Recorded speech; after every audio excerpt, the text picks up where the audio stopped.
মহান আল্লাহ বান্দার চিরকল্যাণকামী। তিনি বান্দার জন্য সহজ চান, কঠিন চান না, সর্বদা বান্দার কল্যাণ চান।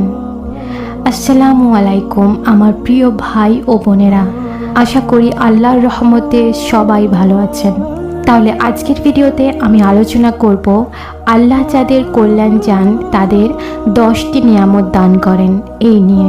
তাহলে ভিডিওটি শুরু করা যাক। আল্লাহ যাদের কল্যাণ চান তাদের এই 10টি নিয়ামত দান করেন। সেগুলি হলো: 1.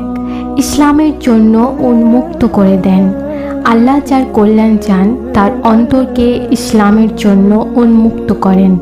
পবিত্র কোরআনে এসেছে, যার বক্ষকে আল্লাহ ইসলামের জন্য উন্মুক্ত করে দিয়েছেন, অতঃপর সে তার রবের দেওয়া জ্যোতির মধ্যে আছে। 2. বিপদ আপদের সম্মুখীন করেন। বিপদ আপদ মহান আল্লাহর পক্ষ থেকে এক বড় নেয়ামত। তিনি এর মাধ্যমে বান্দাকে পরীক্ষা করে থাকেন। মহান আল্লাহ বলেন, আর অবশ্যই আমি তোমাদের পরীক্ষা করব কিছুটা ভয়, ক্ষুধা, ধন ও প্রাণের ক্ষতির মাধ্যমে এবং ফল শস্যাদি বিনষ্টের মাধ্যমে। সুতরাং আমরা যদি বিপদ আপদকে সর্বোত্তমভাবে আলিঙ্গন করতে পারি, তবেই আল্লাহর পক্ষ থেকে কল্যাণের স্বাদ আস্বাদন করতে পারবো ইনশাআল্লাহ। 3. বিপদ আপদে শান্ত থাকার তৌফিক দান করেন। আল্লাহ তাআলা কোনো নেককার ব্যক্তির কল্যাণ চাইলে তাকে বিপদে ফেলেন। আবু সাঈদ খুদরি রাদিয়াল্লাহু আনহু থেকে বর্ণিত, তিনি বলেন, আমি নবী করিম সাল্লাল্লাহু আলাইহি ওয়াসাল্লামের কাছে ছিলাম। তখন তিনি ভীষণ জ্বরে আক্রান্ত ছিলেন। আমি তার ওপর হাত রাখলে তার গায়ের চাদরের ওপর থেকেই তার শরীরের প্রচণ্ড তাপ অনুভব করলাম। আমি বললাম, হে আল্লাহর রসুল, কত তীব্র জ্বর আপনার? তিনি বলেন, আমাদের অর্থাৎ নবী রাসূলদের অবস্থা এমনই হয়ে থাকে। আমাদের উপর দ্বিগুণ বিপদ আসে এবং দ্বিগুণ পুরস্কারও দেওয়া হবে। আমি বললাম, হে আল্লাহর রসুল, কার উপর সর্বাধিক কঠিন বিপদ আসে? তিনি বলেন, নবীদের ওপর। আমি বললাম, হে আল্লাহর রসুল, তারপর কার ওপর? তিনি বলেন, তারপর নেককার বান্দাদের ওপর।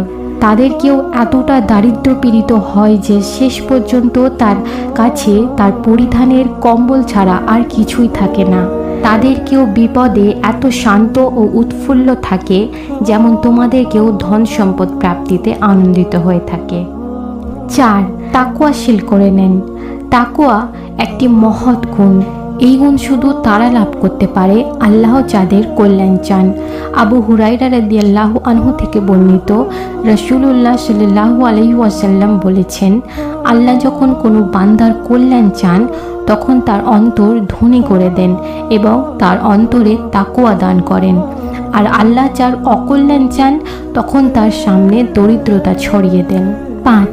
সত্যবাদী ও ন্যায়পরায়ণ সঙ্গী দেন। আল্লাহ যখন কোনো নেতার কল্যাণ চান তখন তাকে উত্তম সঙ্গী দান করেন। আয়েশা রাদিয়াল্লাহু আনহা থেকে বর্ণিত, রাসূলুল্লাহ সাল্লাল্লাহু আলাইহি ওয়াসাল্লাম বলেছেন, আল্লাহ তাআলা যখন কোনো নেতার জন্য কল্যাণের ফয়সালা করেন তখন তিনি তাকে সত্যবাদী ন্যায়নিষ্ঠ উজির দান করেন। যদি সে নেতা কিছু ভুলে যায় তখন সে উজির তাকে তার স্মরণ করিয়ে দেয়, আর আমির যদি তার স্মরণ রাখে তখন উজির তাকে সাহায্য করে। পক্ষান্তরে আল্লাহ তাআলা কোনো নেতার জন্য অকল্যাণের ফয়সালা করলে তাকে অযোগ্য উজির দান করেন। ফলে যখন সেই নেতা কিছু ভুলে যায় তখন সে উজির তাকে তার স্মরণ করে দেয় না, আর নেতা যদি স্মরণ রাখে তখন সে তাকে সাহায্য করে না। 6. দ্বীনের জ্ঞান দান করেন। আল্লাহ যার কল্যাণ চান তাকে দ্বীনের জ্ঞান দান করেন। মুআবিয়া রাদিয়াল্লাহু আনহু থেকে বর্ণিত, রাসূলুল্লাহ সাল্লাল্লাহু আলাইহি ওয়াসাল্লাম বলেছেন, আল্লাহ যার কল্যাণ চান তাকে দ্বীনের প্রজ্ঞা দান করেন। আল্লাহই দানকারী আর আমি বন্টনকারী। 7. দুনিয়ায় শাস্তি ভোগ করান। যারা আল্লাহর প্রিয় বান্দা তাদের তিনি দুনিয়ায় কিছু শাস্তি ভোগ করান যাতে পরকালে তার সেই বান্দাকে শাস্তি ভোগ করতে না হয়। আনাস রাদিয়াল্লাহু আনহু বলেন, রাসূলুল্লাহ সাল্লাল্লাহু আলাইহি ওয়াসাল্লাম বলেছেন, আল্লাহ যখন তার বান্দার মঙ্গল কামনা করেন তখন দুনিয়ায় তাকে অতি তাড়াতাড়ি বিপদ আপদের সম্মুখীন করা হয়। আর যখন তিনি কোনো বান্দার অকল্যাণের ইচ্ছা করেন তখন তিনি তার গুনাহর শাস্তি প্রদান থেকে বিরত থাকেন। অবশেষে কিয়ামতের দিন তাকে এর পরিপূর্ণ আযাবে নিপতিত করেন। 8. শরীর, সম্পদ ও সন্তানদের বিপদগ্রস্ত করেন। আল্লাহ যে ব্যক্তির কল্যাণ চান তার নিজের এবং সম্পদ ও সন্তানের ওপর বিপদ দেন।